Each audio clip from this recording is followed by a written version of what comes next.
Hey everybody, Chris Grest here. So today we're going to talk about the Geissele URG-I project that I've been working on the last few months. I know you guys have seen a lot of content and videos on this thing, but we're finally at the conclusion. I've got some rounds down range and can kind of put together a pretty extensive review and my thoughts and whatnot. Do I regret starting on such an extensive clone type of project like this? Let's go ahead and talk about it.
Alrighty folks, so first things first,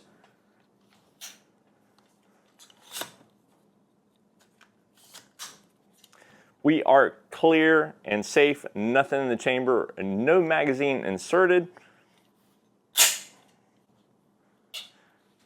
We are good to go. So you guys have seen videos over the last few months and some content over on social media. You guys have probably already seen some shooting footage of this in its completed state as well by this point.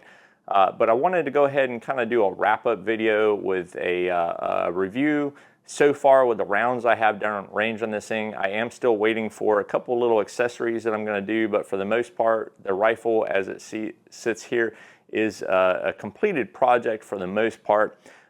So for folks just tuning in, this is the Geissele Upper Receiver Group Improved. So they offer this in a 10.3, 11.5, and a 14.5. These are contract clone, near clone type of uppers.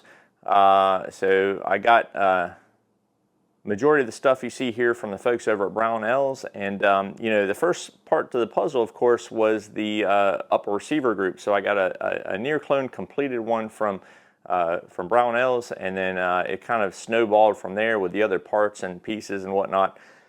The lower receiver is a Blumula Geissele lower from Primary Arms.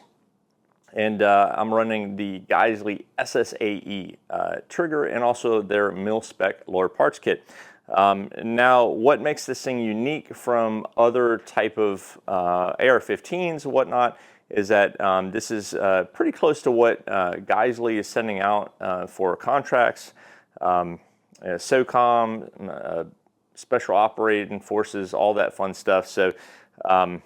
You know, I wanted to kind of emulate that. The only other clones I really have are my M16A4 kind of clone build on a Colt 20-inch, and then I do got my dissipator, which is not really clone, but it's a kind of a retro build. So these URG-Is, I had wanted to get into one of these for quite a couple of years now. I'm a big fan of Geissele, as you guys know. I have a lot of Geissele stuff that I've picked up over the years, and you know, what kind of kept me from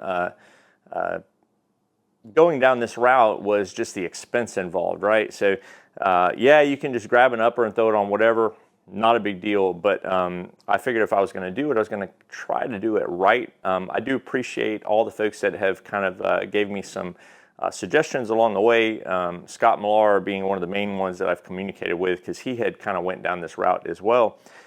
So let me go ahead and just break down what you see here, and then I'll go over some of my experience at the range, getting this thing running, and then we'll kind of wrap up the video. So what you have here is an 11.5 inch Geissele upper receiver group.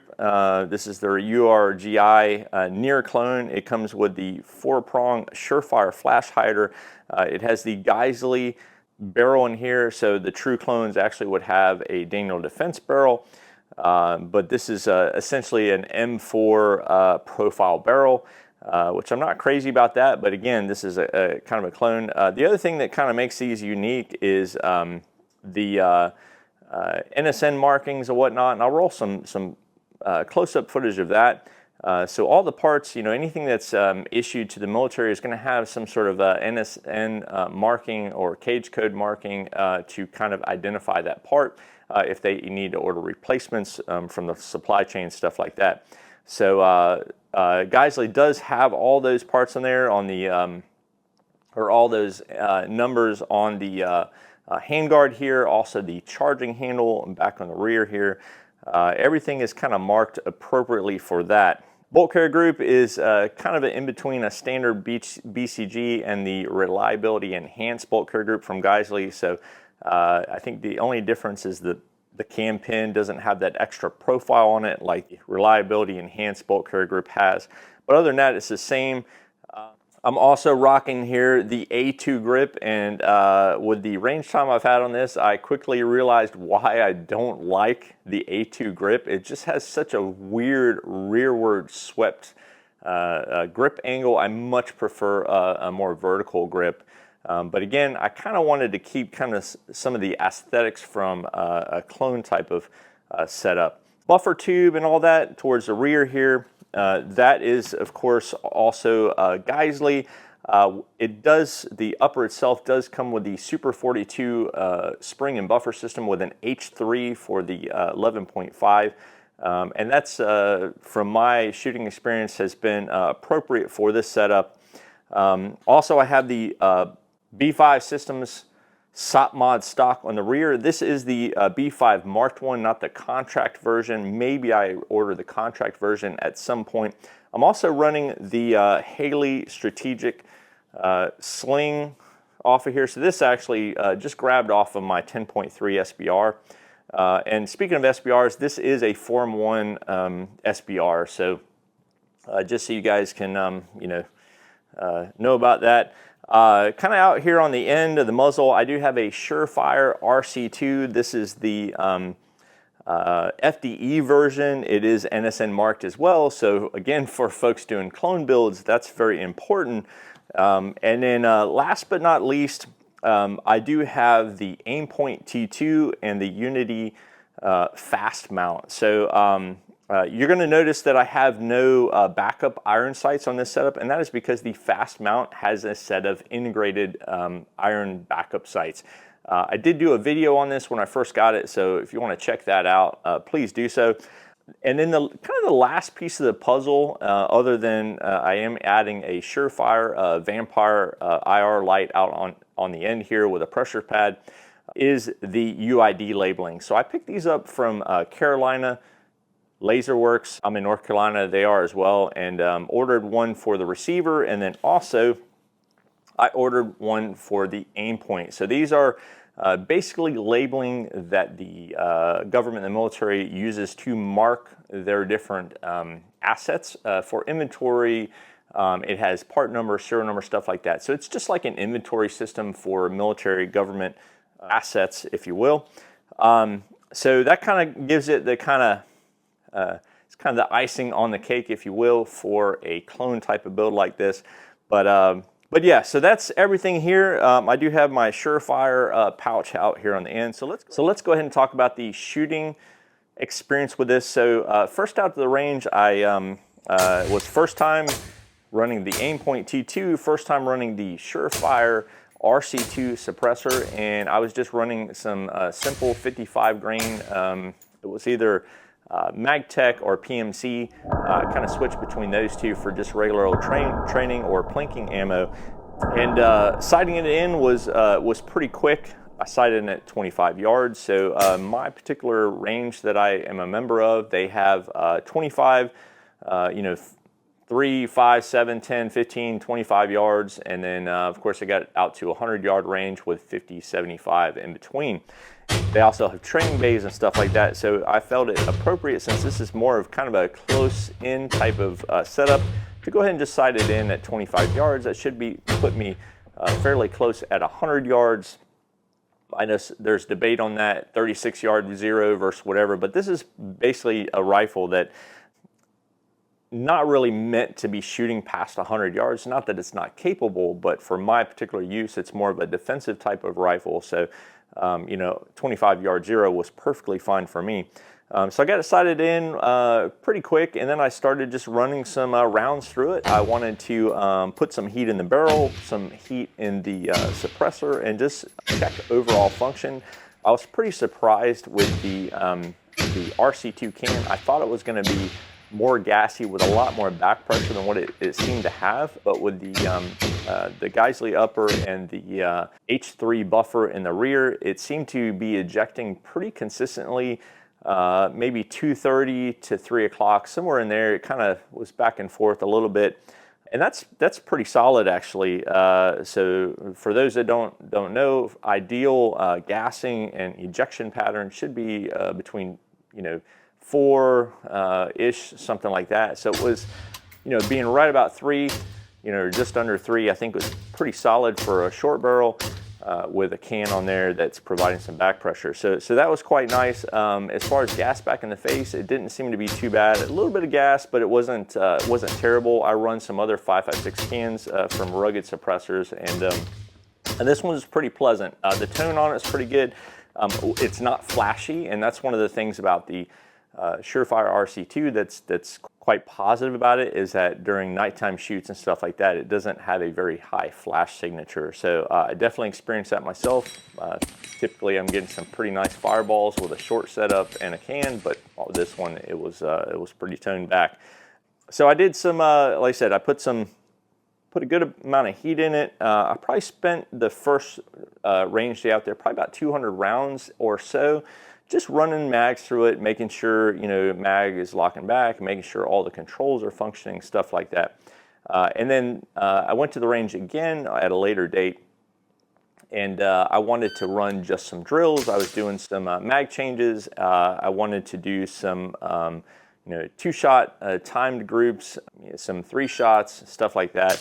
And I got to say, I was kind of skeptical on the Aimpoint T2, because it's I have a pretty bad astigmatism, so red dots in my eyeballs don't play very well. But what I found was mounting this thing really far forward and then having my eyes pretty far back, I had a pretty wide field of view, and then my eyes were able to pick up the dot very quickly. So that's a really big positive, because I was quite hesitant going with the Aimpoint T2. I was back and forth between the Aimpoint T2 or another EOTech. And I'm quite happy with the Aimpoint T2 with the Unity Tactical. The only thing I'm not happy about is the cost of admission for this setup here. And we're going to talk more about that here in a bit. But everything functioned fine. Got a bunch more rounds and heat through the Surefire RC2. The upper itself, a lot of heat, and had absolutely zero malfunction. So at this point, I have probably about 500 rounds thereabouts through this setup right here. So I know it's not thousands of rounds, but it's enough to kind of give you guys my feelings or my thoughts on this rifle. So that's why I wanted to go ahead and do this video, since I have enough trigger time behind this thing.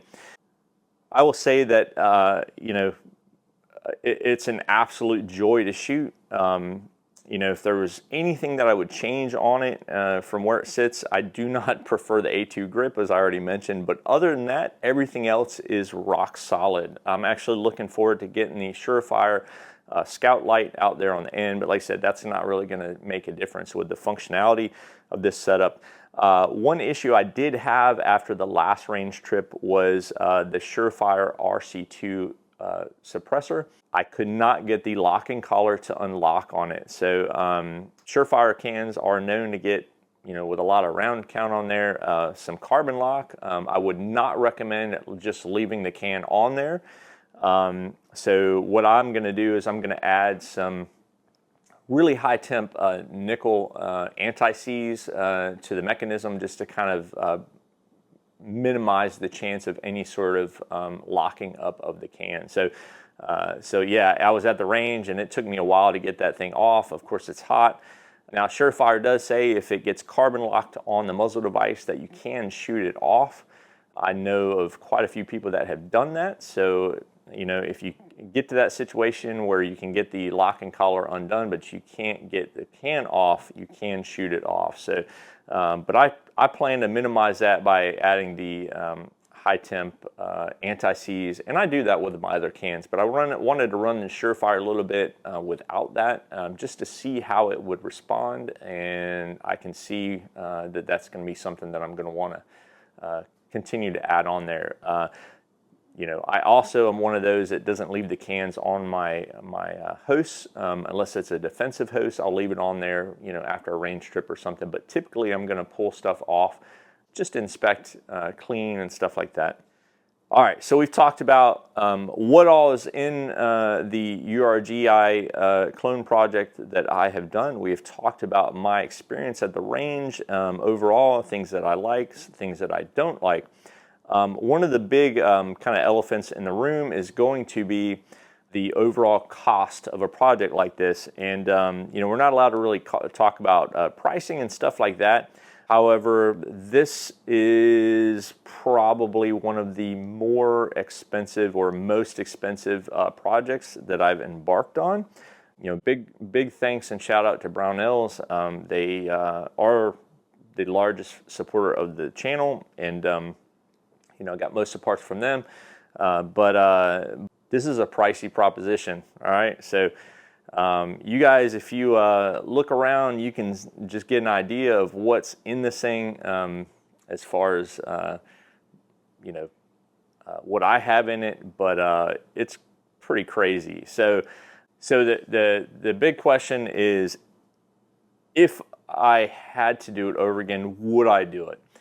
And would I recommend it to you guys if you wanted to do a project like this? A couple things that I've already mentioned. I'm a big fan of Geissele stuff. I'm also a big fan of military kind of, you know, setups and whatnot. I was prior military myself. From that standpoint, I would definitely do it again. So this is something that I had on my kind of radar for quite a while.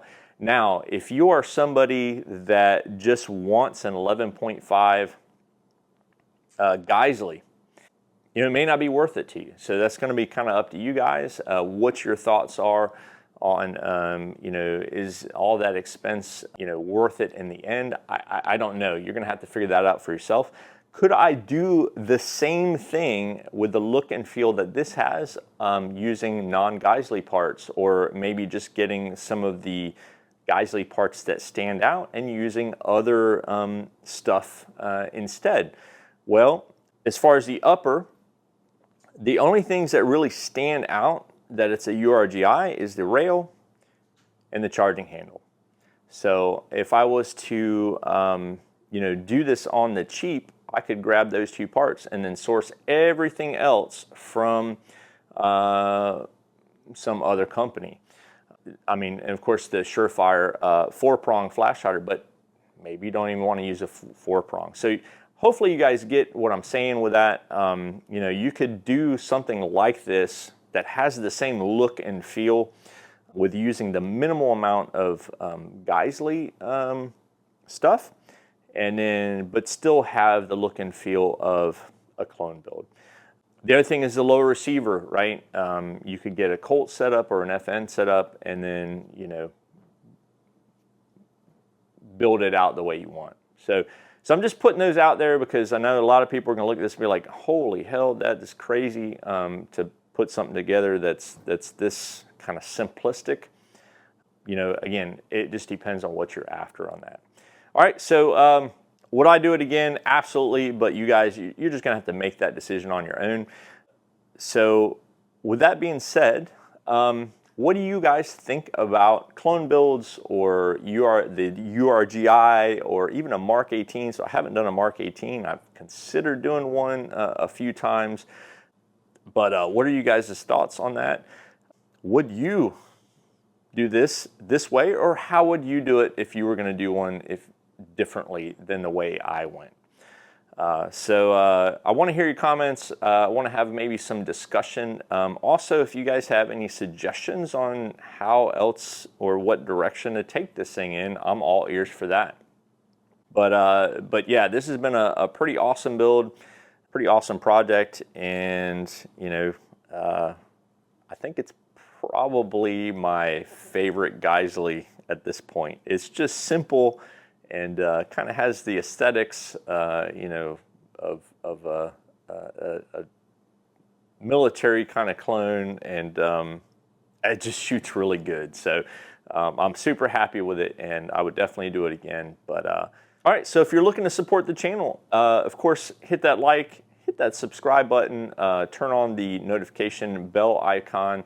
Also, if you're looking to get your project kicked off, if you head over to my website and you use one of my affiliate links to places like Brownells, for example, the channel does get a kickback from that. So always appreciate it anytime you guys can use one of my affiliate links to help support the channel. So anyways, that about wraps up this video. So I appreciate you guys following along on this pretty epic clone project that I've been working on the last few months. And you know, I appreciate everybody watching and subscribing, and I will catch you all in the next video. Y'all take it easy.